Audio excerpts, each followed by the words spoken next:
Then how would I like to become a missionary? To the Indians.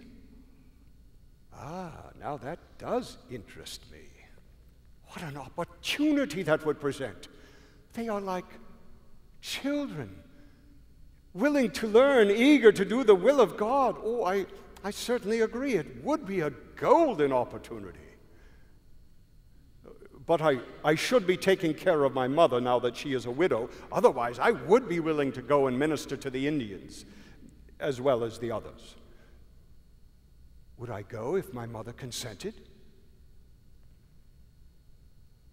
Why, yes. I think I would.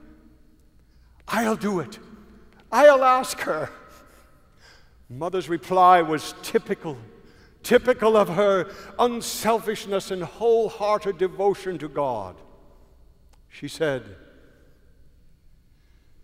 "Yes, John, you may go.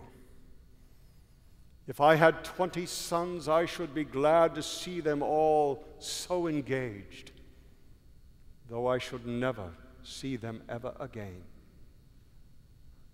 Thus, in 1735, we set sail for the colonies in America. We crossed the Atlantic, as treacherous and stormy a body of water as ever there was on God's earth.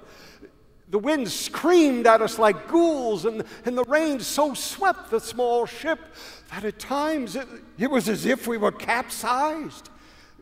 The constant storms and threat of drowning did not help my spiritual misgivings and uncertainness in the least.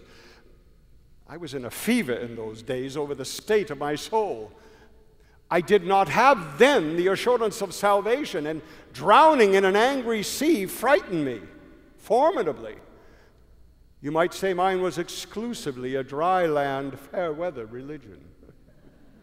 But on board our ship, the Simmons, was a small band of 26 men, women, and children who did not seem to be the least bit bothered by the imminent specter of a watery death.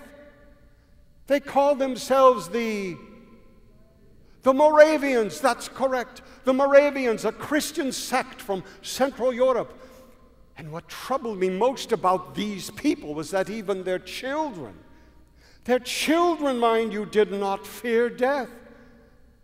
They were the first people I met who seemed to understand the anxiety that was tearing at my soul, yet they had won complete serenity for themselves.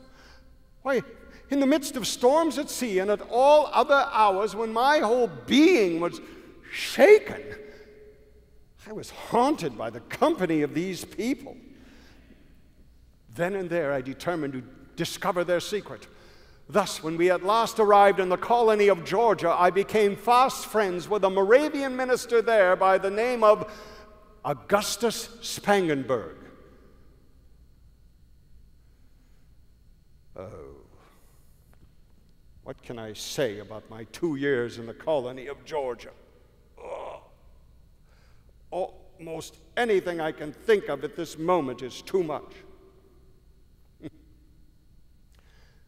I was 33, the age our Lord was when he took upon his holiness the sins of the entire world at the cross, the age he defeated the devil and even vanquished death itself.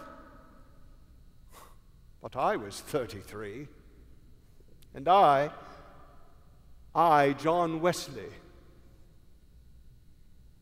was a dismal failure.